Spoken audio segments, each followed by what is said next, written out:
আমি আসলে বেশি কিছু বলবো না, যে আসলে আমাদের জার্নিটা এত ছিল, এত ঘনিষ্ঠতা ছিল এবং একসাথে এত কাজ করেছি, আমাদের মধ্যে এত ভালোবাসা যে সেটা বলা খুবই মুশকিল। তার কারণ হলো যে আমরা নৃত্যশিল্পী, আমাদের মন সবার একই, যে যেখানেই থাকুক, যখন আমাদেরকে বলে আমরা না না থেকে থাকতে পারি না, না এসে থাকতে পারি না। তার কারণ হলো যে আমাদের মনে হয় যে আত্মায় এক এবং মনে। আমি নৃত্যাঞ্চলকে এবং নৃত্যাঞ্চলের যারা কর্ণধার সাংবাদিকা এবং শিল্পী মহলকে আমার অন্তঃস্থ থেকে আন্তরিক ধন্যবাদ জানাই আমার কথা শেষ করছি। চিরযৌবনের ব্যক্তিত্ব এই প্রতিষ্ঠানের পরিচালক, যার জন্য আমার মনে হচ্ছে আজকের অনুষ্ঠানটায় আমাদের এই কাজের স্বীকৃতি পাওয়াটা সার্থক হয়েছে। আমি নৃত্যাঞ্চলে কয়েক বছর কাজ করেছি, আমি জানি যে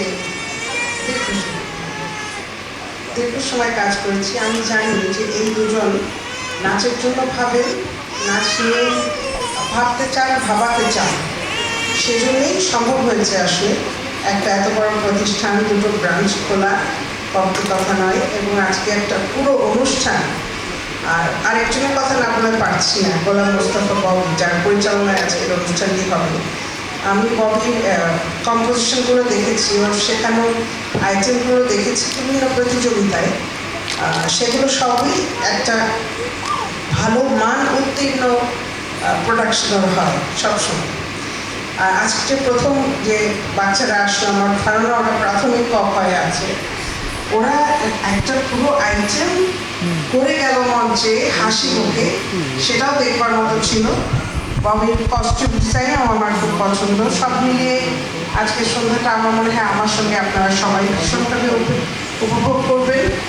আর নৃত্যাঞ্চলকে জানাই আমার আন্তরিক শুভেচ্ছা। নৃত্যাঞ্চল এরপরে আরও অনেক বড় প্রোডাকশন করবে, আর আপনাদের কাছে আমি তো ঋণী রইলাম। নৃত্যাঞ্চলের সাথে আসলে আমি খুব শুরু থেকে সম্পৃক্ত ছিলাম, প্রত্যক্ষভাবে না থাকলেও পরোক্ষ হয়েছিলাম, এখনও আছি, ভবিষ্যতেও থাকবে ইনশাল্লাহ।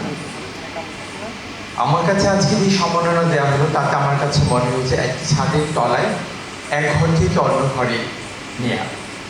এই জন্যই বললাম যে নৃত্যাঞ্চলের সঙ্গে আসলে আমার খুবই একটা ঘনিষ্ঠ সম্পর্ক আছে। আমার একটা কালচার সংগঠন আছে, নাম হলো সৃষ্টি কালচার সেন্টার।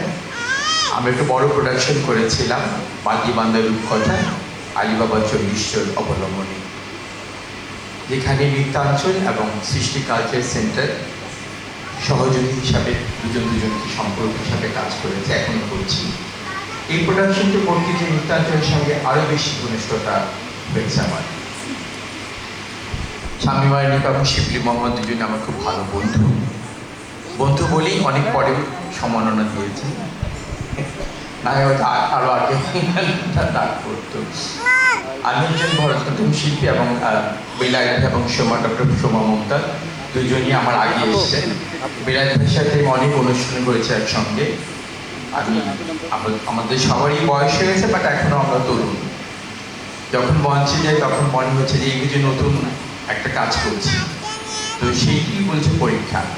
আর যেহেতু একটা ভালো একটা জায়গায় আজকে কথা বলতে পারছি, আমি ছোট্ট একটু কথা বলবো, ঠিক ক্ষোভ আক্ষেপ নয়, একটা কলঙ্কিত অধ্যায় নিয়ে। সেটি হলো আমাদের 2026-এ 21শে পদক।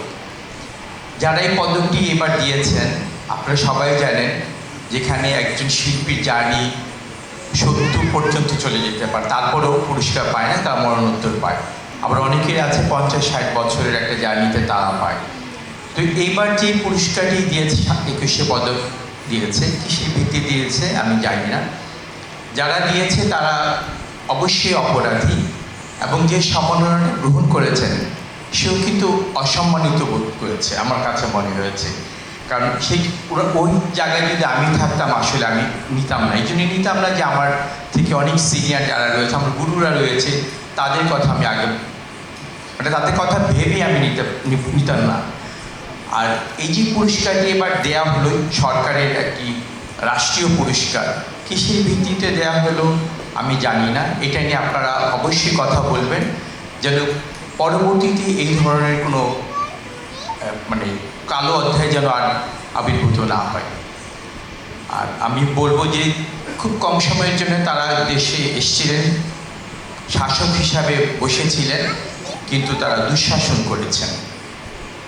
তো এইটা আমার খুব খারাপ লেগেছে। শুধু আমার না, আমার মনে হয় আমার যত নৃত্যশিল্পী আছে এবং এই শিল্পাঙ্গনে যারা ঘুরছেন, এখনও কাজ করছেন, তাদের জন্যই বলছি। কারণ আমার সাথে যে দুইজন আছে যথেষ্ট সম্মানীয় ব্যক্তি, ওনারাও কিন্তু 21শে পদক প্রাপ্ত হননি। তবে ভাগ্যক্রমে স্বামী বাহিনী এবং শিবলি মোহাম্মদ পেয়েছিলেন। এই জন্য আমি নিজেকে বন্ধু হিসাবে অনেক গর্বিত।